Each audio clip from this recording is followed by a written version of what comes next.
Meus irmãos, eu quero chamar-lhes a atenção para um versículo da Bíblia, na carta aos Romanos, capítulo 7, o versículo de número 11.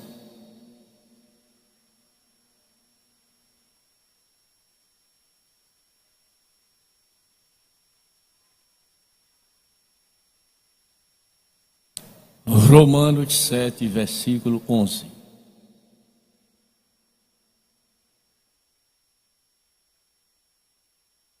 Porque o pecado, tomando ocasião pelo mandamento, me enganou, e por ele me matou.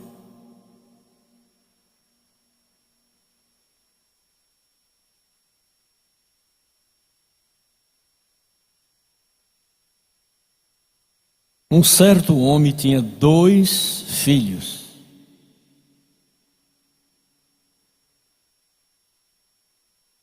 E o mais moço deles disse ao pai: Pai, dá-me a parte da fazenda que me pertence. E ele repartiu por eles a fazenda. Vamos parar um pouquinho aqui.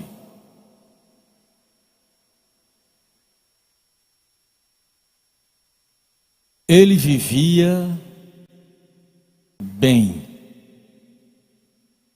não lhe faltava nada, tinha tudo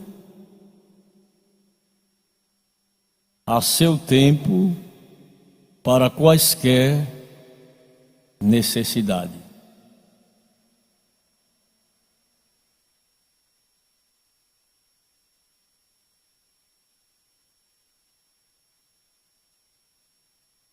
Eu quero tentar explicar aos irmãos o que é o engano do pecado.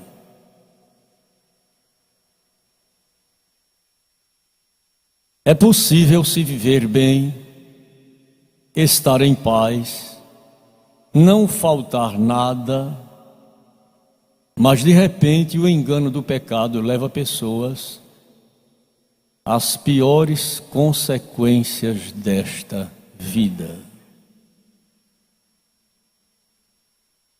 Observem a história.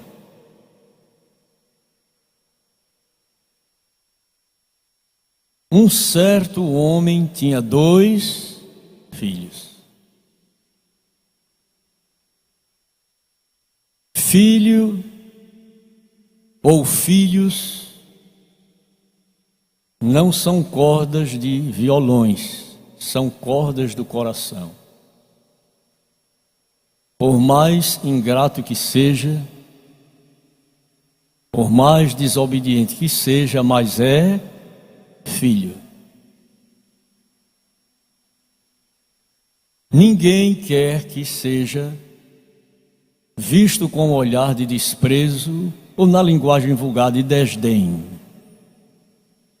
Se diz logo: é meu filho, é minha filha. A Bíblia, por ser um livro por excelência, traz lições e ensinamentos para todos nós. Só não aprende quem não lê, ou quem não ouve a palavra. Ela tem ensinamento para todos nós, para todos nós.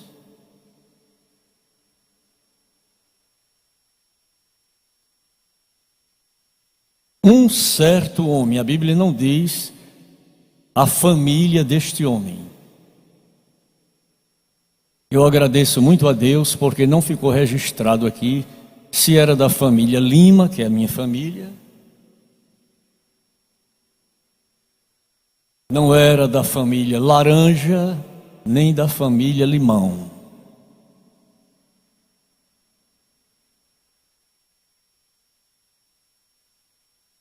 Um certo homem tinha 2 filhos. Vamos acompanhar isso aqui com calma.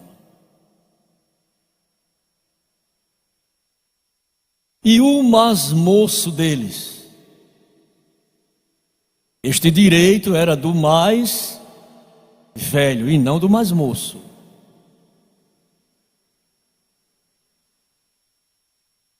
Quem nasce primeiro,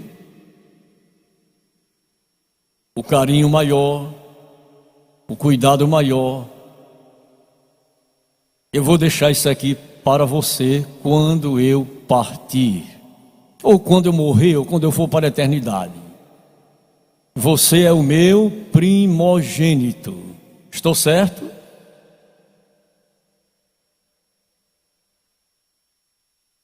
Mas o filho mais moço disse ao pai: Pai, dá-me a parte da fazenda que me pertence. Eu admito que isso foi uma surpresa, um choque térmico para aquele pai. E ele sentou-se, fez uma avaliação.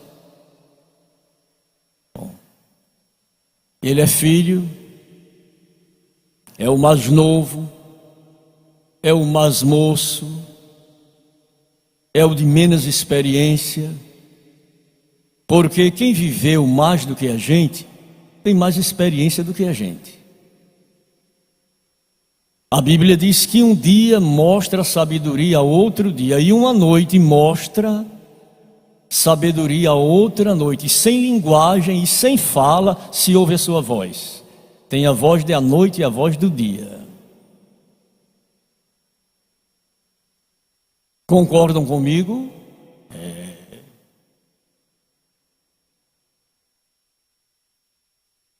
Vamos ver isto em Salmos 19.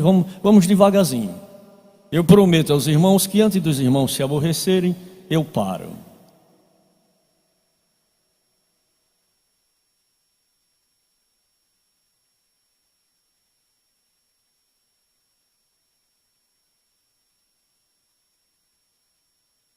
Os céus manifestam a glória e o firmamento anuncia as obras das suas. Um dia faz declaração ao outro e uma noite mostra a outra noite. Sem linguagem e sem fala, ouvem-se as suas vozes.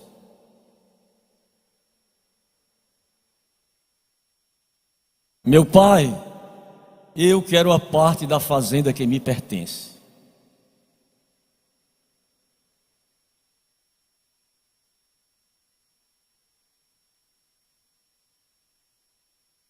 E ele repartiu com eles a fazenda.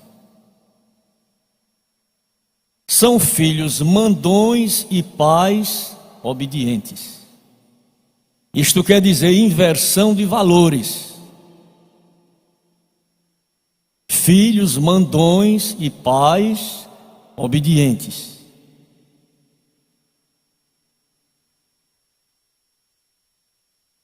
Eu quero a parte da fazenda que me pertence. Perfeitamente. Sentou-se, pegou um lápis, fez uma avaliação, dividiu. Ele repartiu.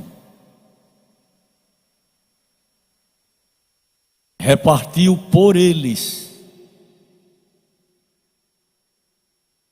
a fazenda. E poucos dias depois,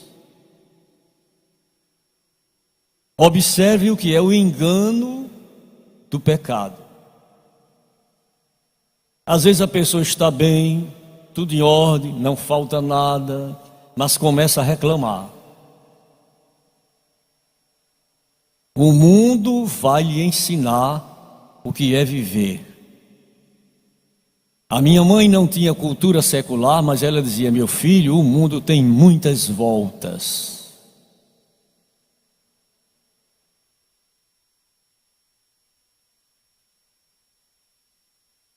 Daí vem um ensinamento para todos nós.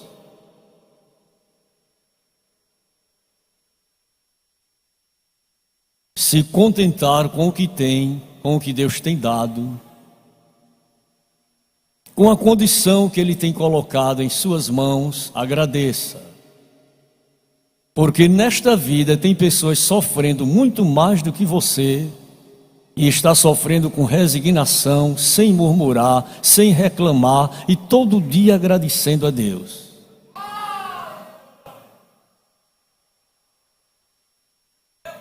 A Bíblia fala, a Bíblia é viva, a Bíblia é eficaz, a Bíblia é penetrante, ela vai até a divisão da alma e do espírito, juntas e medulas. Aonde a ciência não pode ir, a Bíblia vai, a Bíblia vai, a Bíblia vai.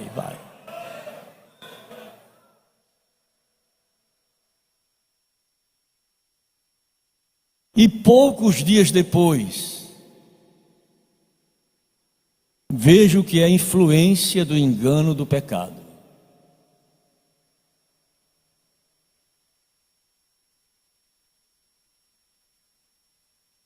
Ajuntou o que tinha e partiu para uma terra distante. Eu não quero ficar nem perto dele. Vejam o que é o engano do pecado. Eu não quero ficar nem perto do meu pai. Partiu para uma terra longínqua, distante. Podia ter ficado mais perto, senão eu vou para bem longe. Eu tenho dinheiro, mas dinheiro não é tudo. Eu tenho amigos, mas amigos não é tudo. O melhor amigo é Jesus. Dinheiro é um péssimo senhor e um excelente escravo.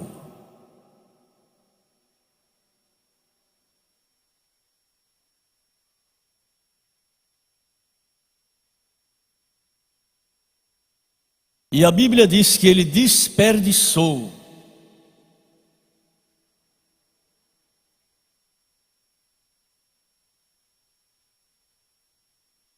a sua fazenda. Ele não recebeu uma parte da fazenda?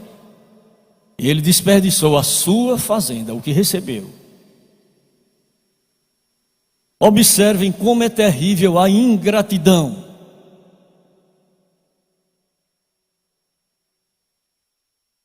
Era para ser grato, agradecido. Tudo que tem aqui é meu.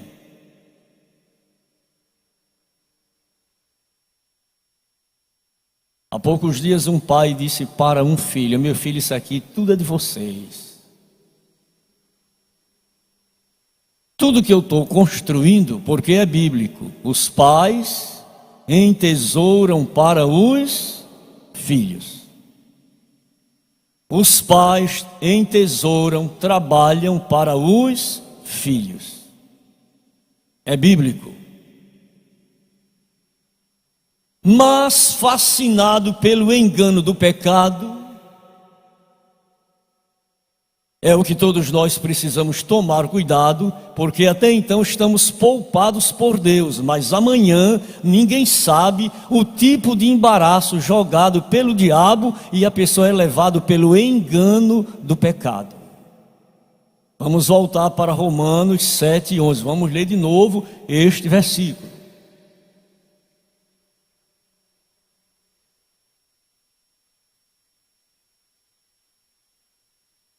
Porque o pecado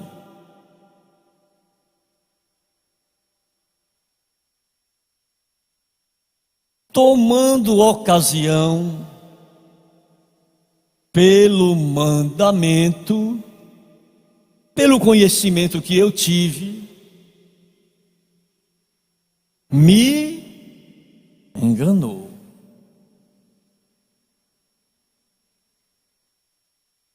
E por ele me matou.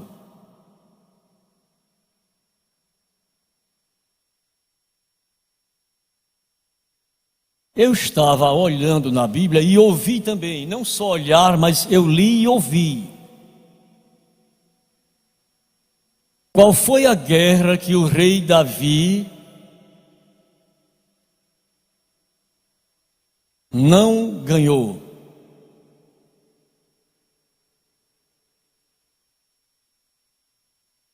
Qual foi a guerra que ele perdeu? Ele perdeu todas. Não, ele ganhou todas. Agora ele perdeu uma guerra quando ele não foi para a guerra. Era tempo de ir para a guerra e ele não foi para a guerra. Ele ficou no palácio. Estão vendo o que é o engano do pecado? Quem quiser que vá, eu não vou guerrear, eu vou ficar aqui no palácio. Mas era tempo dos reis estarem na guerra. Em tempo de crise, de dificuldade, nós precisamos estar atentos. Haja o que houver, venha o que vier, nós estamos prontos no nosso posto de comando, dizendo como Abacuque: sobre a minha guarda estarei e vigiarei e verei o que Deus me dirá e que resposta eu terei à minha queixa. Aleluia!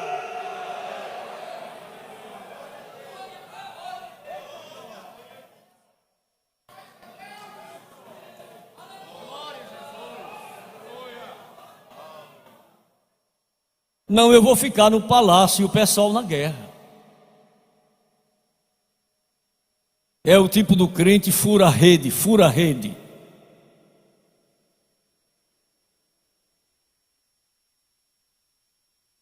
Nós precisamos estar atentos. O adversário não perde espaço, não perde tempo. Ele é semelhante ao motoqueiro, encontrou uma brecha, ele entra.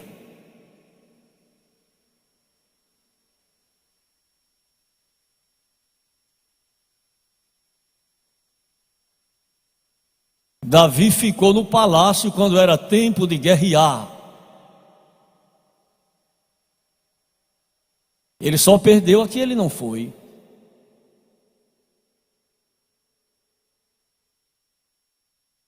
E o engano do pecado veio a ele.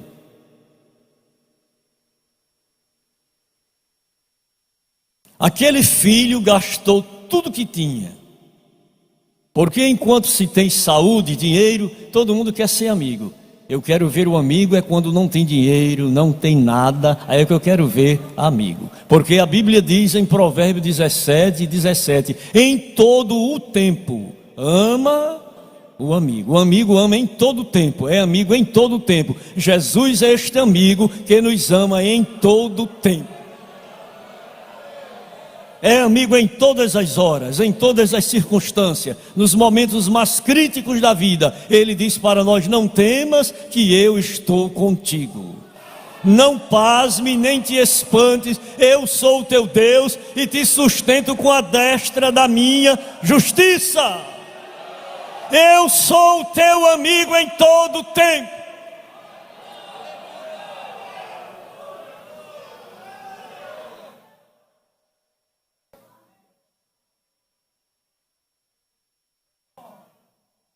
Aquele pai esperava um telegrama,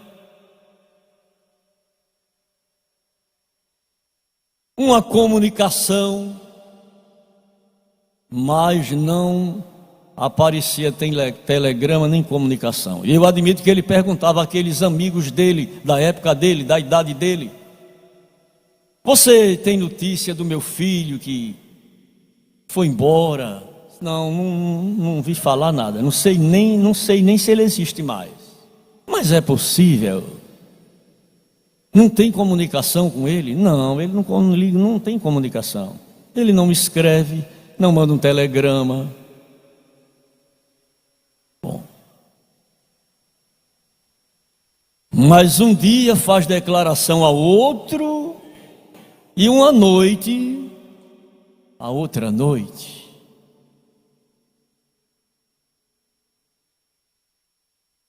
ele começou a viver dissolutamente. Eu vou parar um pouquinho e pedir ao irmão, à irmã: não reclame por nada na vida. Só faça agradecer a Deus. Porque tem gente sofrendo mais do que você e todo dia essa pessoa agradece. Você já foi no leprosário visitar as pessoas que estão lá? Já tirou um dia por semana para visitar os que estão no hospital do câncer? E você está poupado pela morte aqui, então agradeça a Deus. Seja agradecido, agradecida. Não fique falando muito forte, vá falando devagarzinho, baixinho. Tem que falar isso na igreja, que é para o povo ficar temente a Deus e não pensar que é o rei da cocada preta.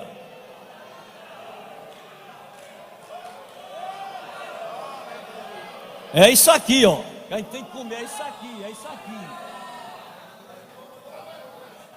É isso aqui. Que tem que trabalhar na gente, essa palavra simples, mas que tem que trabalhar em nós. Nós estamos em casa. Tem irmãos, tem irmãs que hoje escolhem assim no guarda-roupa o terno que quer usar, a roupa que quer vestir, o sapato que quer usar, a sandália que quer usar. Que Deus abençoou. Então não reclame, agradeça, Senhor, eu te agradeço. Tem alguém esperando alguma coisa que alguém lhe dê. O saudoso pastor José Valentim da Silva, ele me contou uma história. Não está na Bíblia. E se tudo tivesse escrito na Bíblia, não teria volume. Os irmãos sabem muito bem disso. De um homem pobre, e que morava muito distante à beira de um riacho. E diariamente alguém, que ele não sabia quem era, comia uma maçã e jogava as cascas da maçã dentro d'água, e o rio saía levando de cabeça abaixo. E lá, muito distante, ele tinha uma peneirinha. Quando era assim 9h30, ele pegava a peneirinha e ficava pegando aquelas cascas de maçã para comer. O outro comia a maçã e ele comia as cascas, e tomava água, a pele ficava fina. Quem come maçã fica com a pele fina. Quem come jaca fica com a casca da pele grossa, mas maçã afina.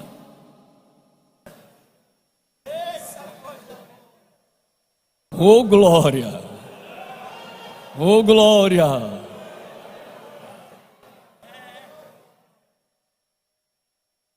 Um belo dia deu uma enchente, transbordou e a água ficou suja. E aquele homem com aquela peneirinha esperando a maçã, naquele dia, a casca da maçã, nada. Aquele cidadão rico que morava muito em cima, no nascedouro do rio, saiu e deparou-se com aquele cidadão e disse: você mora aqui faz muitos anos. E o que é que você está fazendo com essa peneirinha na mão? Eu estou esperando umas cascas de maçã que desce, mas hoje a água está baldeada, está suja, então não dá para pescar nenhum lambari, mas eu sou muito agradecido a Deus. Aí aquele homem disse: eu preciso ser mais reconhecido, porque sou eu que como a maçã e você se alimenta das cascas. Ele disse: Senhor, eu sou feliz porque alguém solta as cascas, os peixes, as piabas, vai o sarapó, o matruê, vai comendo a parte dele, mas o que sobra na peneira eu. E o segredo da maçã não está no miolo, está na casca. Dá para liberar um glória para Jesus? Dá.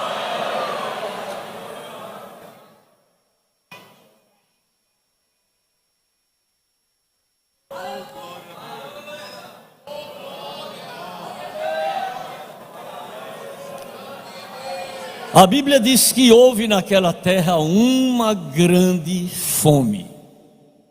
Uma grande fome.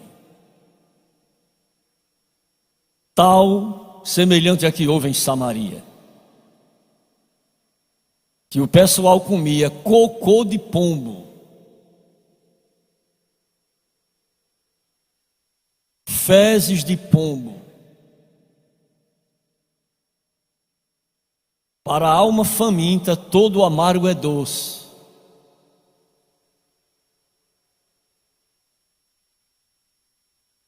Um dia uma mulher gritou para o rei: acuda-me, rei meu senhor. Ele disse: de onde eu vou te acudir? Da eira ou do lagar? Aí ela disse: é porque essa vizinha minha, essa colega minha, combinou comigo, eu matei o meu filho e a gente comeu. E agora eu quero comer o filho dela e ela não quer. Grande fome. Até agora nós não passamos fome. Um apertozinho. Você lembra quando não tinha um pedaço de rapadura, você comia farinha com sal? Não, nunca passei isso. Eu já passei isso. Farinha com sal. E era bom quando tinha açúcar, que se podia comer farinha com açúcar. Quando tinha farinha com sal, e bebia água e dava glória a Deus. Hoje é o povo rico, abençoado, e reclamando e murmurando, dizendo que nada está bom, que nada está certo, que Deus não é bom, que Deus não é fiel. O que é que você quer da vida?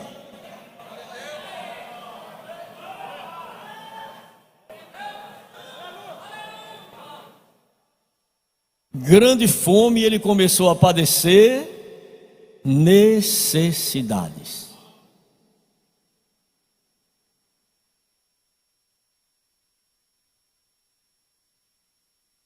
A cartilha do povo, quem estudou na cartilha do povo,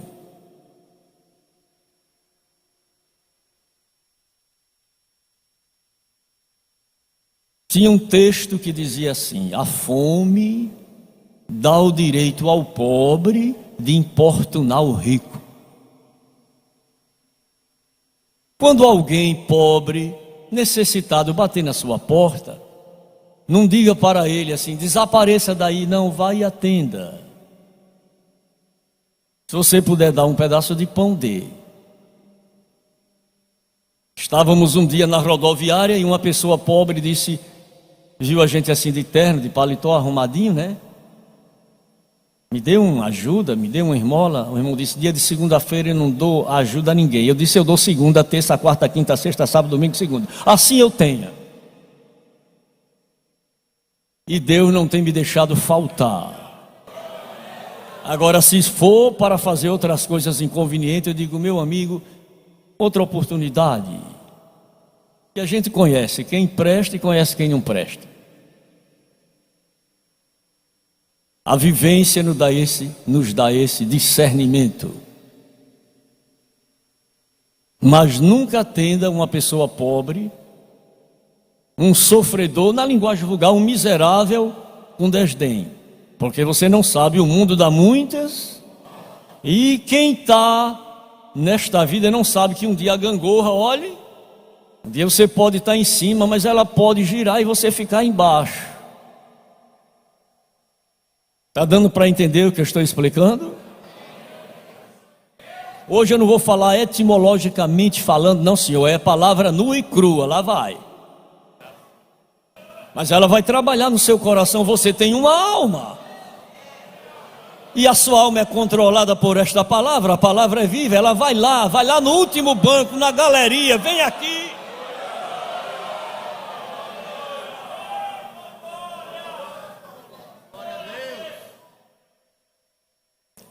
E havendo ele gastado tudo, houve naquela terra uma grande fome e começou a padecer necessidades.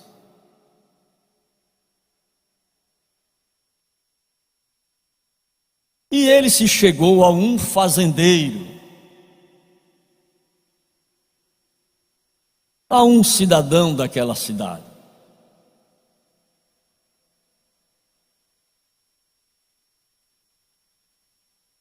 E o cidadão disse: olha, o que eu tenho é uma pocilga. Se você quiser ir para lá cuidar dos porcos, eu não posso te dar salário. Eu não posso te dar alimento. Mas ele tinha que curtir, ele tinha que pagar pelo engano do pecado. Se contente com o que Deus lhe deu. Se contente com o seu maridinho. Se contente com a sua mulherzinha. E vamos dizer amém. Sim, Senhor, se contente, agradeça a Deus. Foi você quem escolheu ela. Você não tem necessidade de reclamar. É só dizer: Senhor, dai-me graça para levar a minha cruz. Oh glória, agora vamos falar em língua, em mistério, pular, saltar, gritar, fazer aviãozinho. Eu quero ver agora essa palavra aqui batendo. Aleluia! Agora eu vou gritar. Agora quem vai gritar sou eu.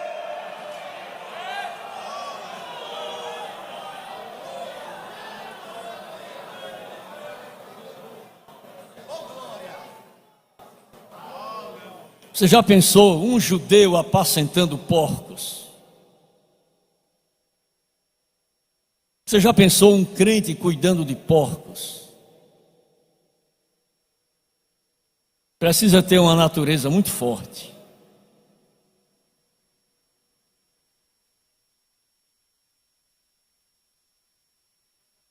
E desejar vencer o seu estômago com as bolotas que os porcos comiam.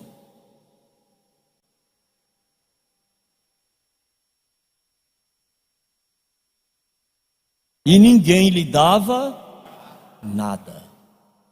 Sabe o que é que Deus faz? Ele fecha os corações para não dar nada. E eu costumo dizer: olha, não seja melhor do que Jesus. Não tenha amor melhor do que o de Cristo. Não tenha amor melhor do que o de Cristo. Se alguém está sofrendo, deixe ele sofrer, deixe ela sofrer. Ele tem que pagar e ela tem que pagar pelo que fez.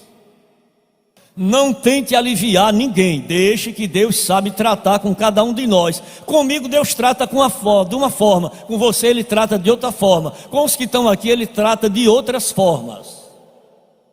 Mas com cada um de nós Deus trata diferente. O negócio de Deus conosco é diferente.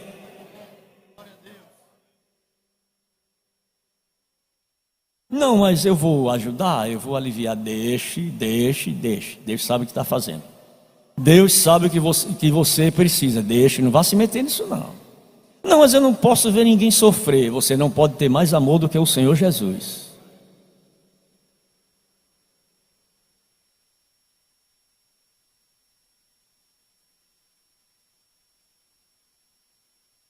E tornando em si, disse: olhe lá, quantos jornaleiros de meu pai têm abundância de pão, e eu aqui pereço de fome. Você foi levado pelo engano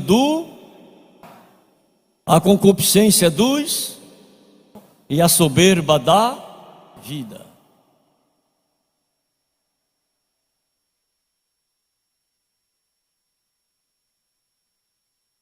Eu quero ler com os irmãos um versículo que eu anotei, escrevi no pedaço de papel. É Números 32, versículos 23 e 24. Se o irmão quiser ler, eu fico agradecido. Números 32, versículos 23 e 24.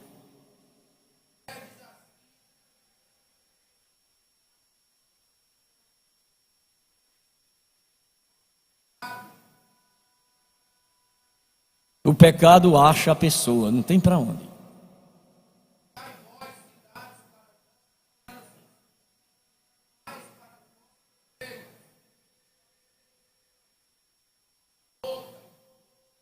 Diga de novo, irmão. O último.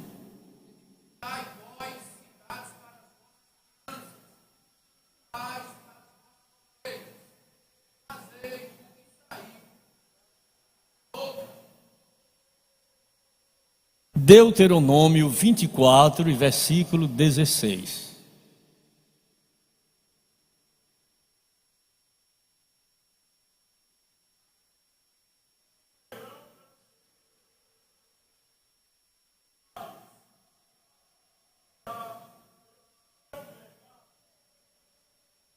Está apertando mais uma coisinha. O culpado é papai, o culpado é você. A culpada é minha mãe, a culpada é você. Ela tem lhe orientado, seu pai tem dito, esse negócio não dá certo, mas eu quero, ninguém manda em mim, eu já sou de maior, eu já tenho idade. Mas você não tem a experiência que tem o seu pai, nem tem sua mãe. Você não passou pelo caminho que eles passaram ainda. E talvez não vá passar, porque Jesus está voltando, o arrebatamento da igreja está às portas.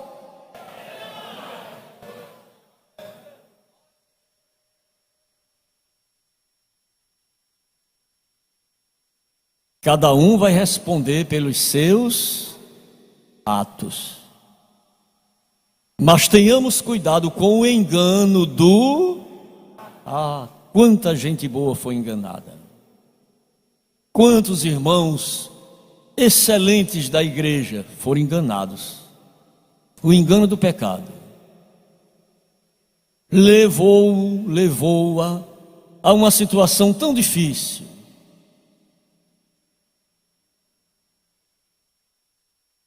O adversário de Deus e nosso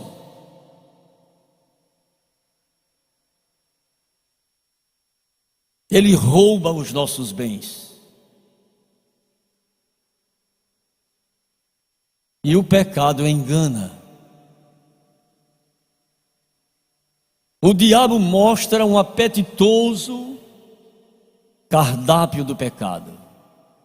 Diz: você precisa dar um grito de independência. Você precisa dar um grito de misericórdia. Senhor, tenha misericórdia de mim.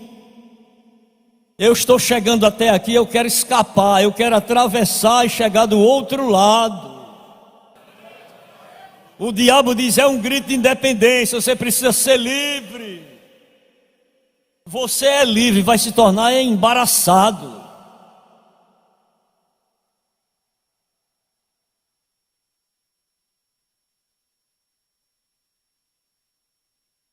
Eu quero que você anote aí 3 coisas que o pecado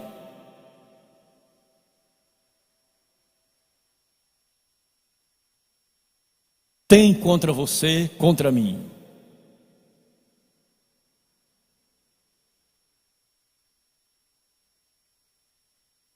Primeiro, ele levará você mais longe do que você não gostaria de ir. Anote isso. O pecado vai levar você mais longe de onde você não gostaria de ir.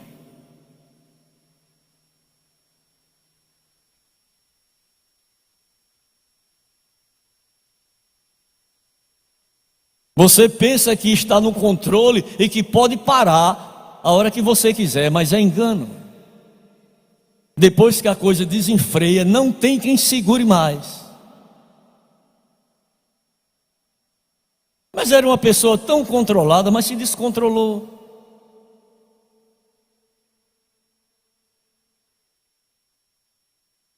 Aquilo que você está pensando que era só um fiapozinho, vai se tornar uma corda tão grossa. Está entendendo o que eu estou dizendo? Já ouviu falar em fiapo de linha já? Só um fiapo. Mas esse fiapo vai se tornar uma corda tão grossa que você vai chorar amargamente. E hoje Deus está dando um grito de alerta para todos nós: cuidado com o engano do pecado.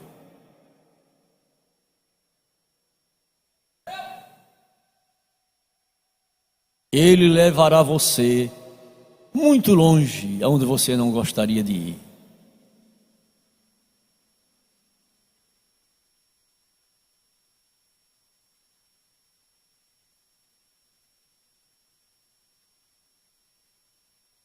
O pecado lhe tornará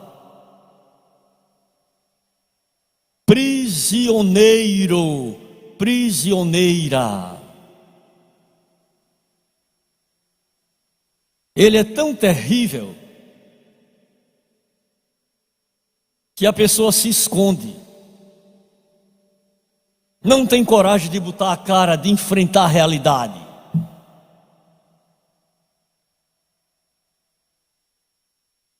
Antes era audacioso, audaciosa, corajoso, aí fica medroso. Pode observar isto.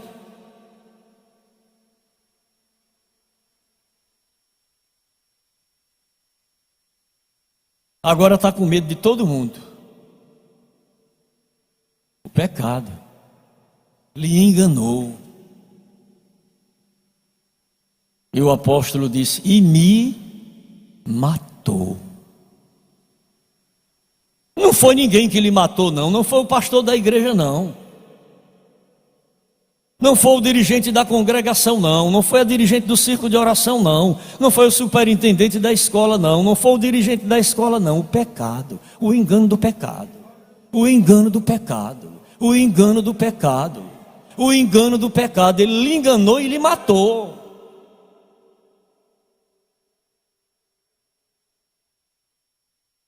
Eu visitei muitos anos a penitenciária Modelo lá no Roger. E sempre na visita a gente perguntava: amigo, por que você está aqui? Rapaz, eu não sei por que eu estou aqui. O cara caiu por cima de uma faca que eu estava com ela na mão e morreu. E foi, rapaz, interessante. Mas veja que Paulo disse: o pecado me enganou e me matou. Vamos ler novamente Romanos 7:11. Vamos ler novamente. Por gentileza, irmão, o senhor que leu, fique de pé e leia de novo. Romanos 7, versículo 11.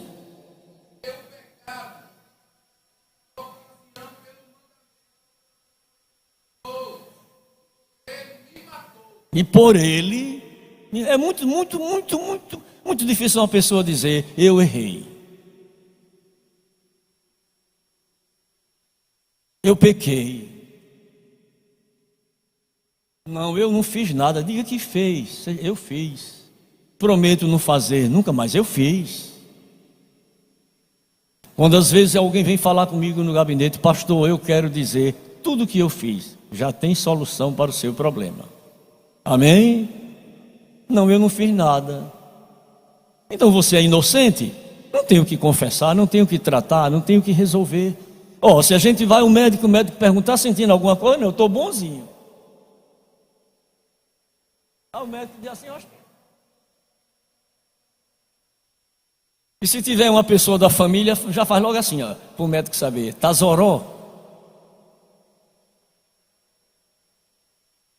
Os sãos não precisam, e sim os. Quem está doente vai ao médico. O médico ficou para isso, para atender doente. Às vezes, irmão, eu não vou. Vá ao médico. O médico foi constituído por Deus para isto. O médico estuda para isso. Há poucos dias falei com o filho de um pastor: meu filho está estudando para quê? Pastor, estou estudando para mecânica. A ciência que faz o povo feliz. Ele disse: Deus te abençoe. Eu tenho certeza que quando eu voar daqui mais alguns anos de avião, ele já está atuando. Então, quando a gente entra no avião, ali só Deus, porque não pode baixar um pneu, não pode mudar um pneu, não pode fazer um conserto lá em cima em nada. E uma das últimas viagens que eu fiz, na hora que o avião foi sair, apresentou um defeito. Apresentou um defeito e todo mundo passou 1 hora, o rapaz consertando e mexia e tirava a peça e lá vai. Aí uma mulher disse: eu não vou mais nesse voo, eu não vou mais nesse voo. Pastor Daniel Nunes estava e eu estava. Pastor Daniel veio cá: e aí, pastor Zé Carlos, meu filho, vamos deixar consertar. Eu sou muito controlado nessas coisas, sabe? Não me desespero, não. Aí foi 1 hora, eu sei que com 1 hora era todo mundo no banheiro, gente. Aí, pastor Zé Carlos, quero água? Quero não, senhor. Não quero água.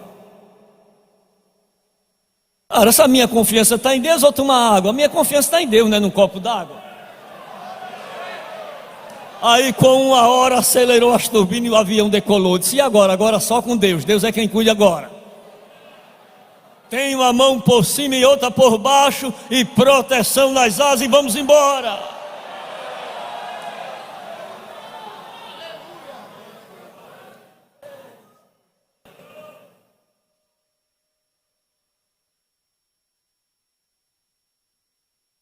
A segunda coisa, o pecado lhe tornará prisioneiro, prisioneira. A tentação que tem vindo a você é tentação da carne humana. É dos impulsos do seu corpo. Não é Deus que está provocando essa tentação a você. Lembre-se que Deus não nos prova além das forças. Não, Ele não nos prova além das forças. Ele vai lhe dando graça para suportar. É porque o diabo, o seu adversário e meu e nosso, ele trabalha sem cessar. Enquanto nós estamos dormindo, ele está trabalhando, planejando alguma coisa para atrapalhar e embaraçar a vida da gente. Mas eu estou aqui para lhe dizer que há proteção no nome e no sangue de Jesus. Você vai vencer essa tentação e o inimigo vai bater em retirada. Resista a ele firme na fé. Você sabe que você se balançou de uma forma muito grande, mas Jesus lhe segurou. E ele disse: agora ele vem, agora ela vai. Mas Jesus disse: nem vai e nem vem, está seguro.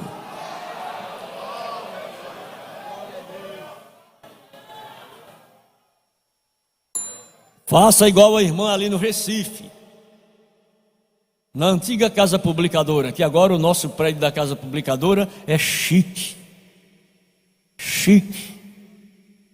É uma coisa tão interessante, tão importante, tem primeiro e segundo e terceiro andar. Chique.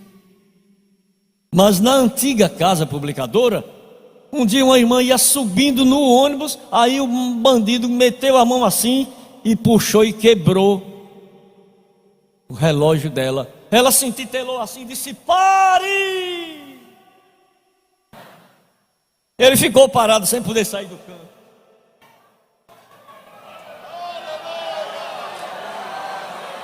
E gritou: me solte! Já pensou um crente cheio de Deus? Ele dá um grito: pare! E o diabo para. Bate em retirada e ele bate em retirada. Se encha de Deus nesta noite para vencer a tentação que está vindo de encontro à sua vida. Maior é o que está conosco. Cante!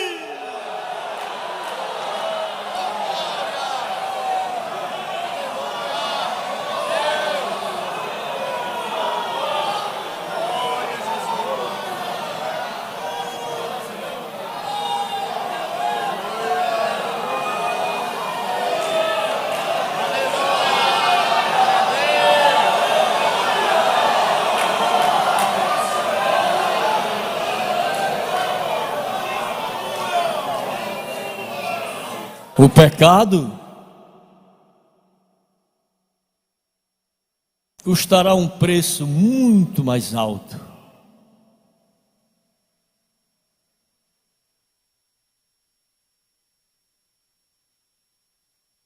E depois você vai dizer: ah, meu Deus, se eu soubesse.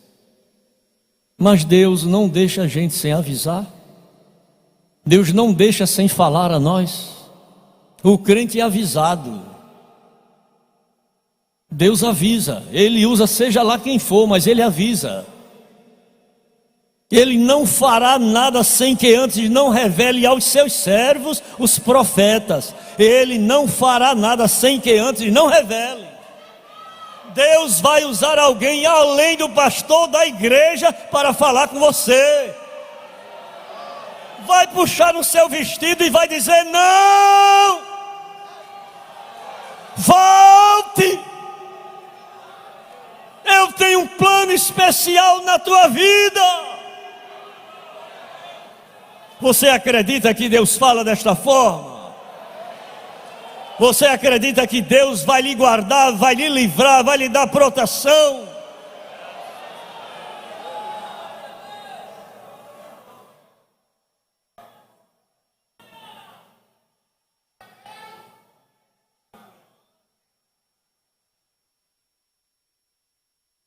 O inimigo está lutando para você perder o alvo. O pecado, ele faz a gente perder o alvo, a direção.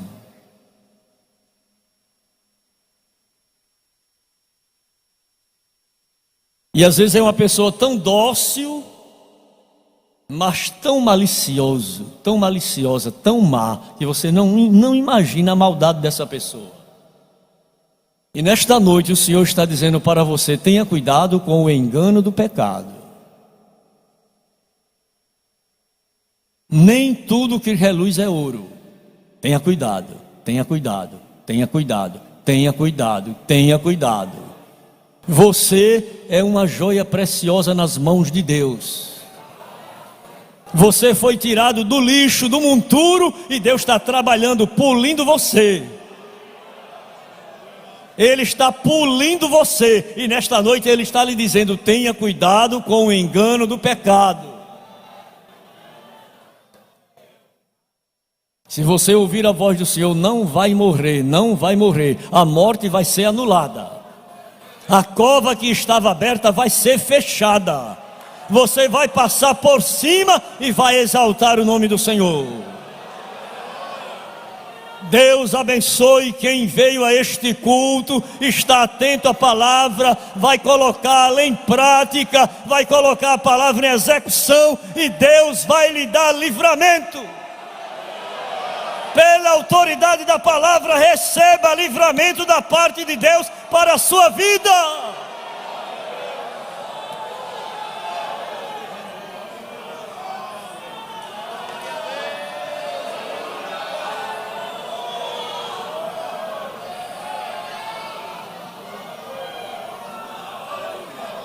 Vou te dizer outra vez: Deus te ama muito na pessoa do seu Filho Jesus.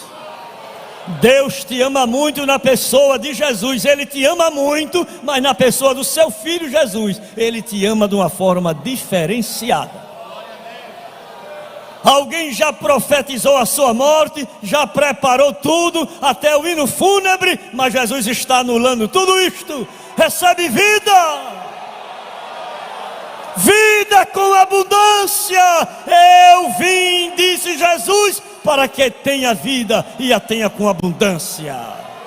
Vida com abundância, vida com abundância, vida com abundância. E eu estou aqui para lhe dizer que o diabo já perdeu.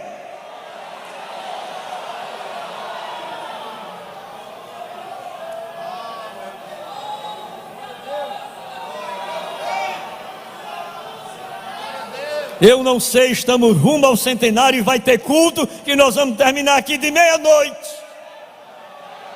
Vai sim, Deus vai fazer movimento espiritual. Ele vai sacudir.